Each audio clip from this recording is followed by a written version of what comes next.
আবারও আমি চলে আসছি ছোট্ট একটি ভিডিও নিয়ে। তো আমি সেদিনকে গিয়েছিলাম রিলায়েন্সে, জলপাইগুড়ির যে রিলায়েন্স ট্রেন্ডস সেটা। তো আমাকে ওর সাথে আমি এখানে নানান ধরনের জুতোর কালেকশন দেখলাম।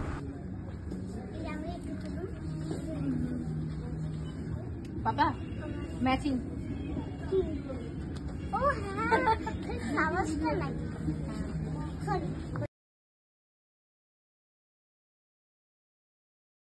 আর এই যে আমার এখানে হাজব্যান্ড একটা একটা করে ড্রেস চেঞ্জ করে দেখছিল।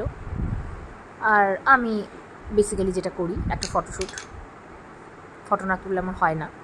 যাই হোক, এই যে আমার এখানে কিন্তু অলমোস্ট কমপ্লিট হয়েই গেল আমার শপিং। আর শপিংটা কিন্তু আমি তোমাদেরকে ইচ্ছা করে দেখাইনি, কারণ তবে তোমরা পরের নেক্সট ভিডিওগুলো দেখবে না। পুজোর সময় যে আমি একটা ড্রেস পরবো আমি। এখানে কিন্তু অনেক কিছু শপিং হয়েছে, আমার মেয়েরও হয়েছে, আমারও অল্প কিছু করেছি আমি। তো তারপরে আমরা চলে গেলাম হচ্ছে খেতে। ভীষণ খিদে পেয়েছিল, কারণ আমরা বেরিয়েছিলাম প্রায় 4টার দিকে। তো যাই হোক, এখানে মেয়ের জন্য নিয়েছিলাম মোমো খেয়েছিল। তারপরে আমরা নিলাম হচ্ছে চিকেন এগরোল। চিকেন এগরোলটা খুবই টেস্ট ছিল। তো ঠিক আছে, আজকের জন্য চলো, টাটা, বাই।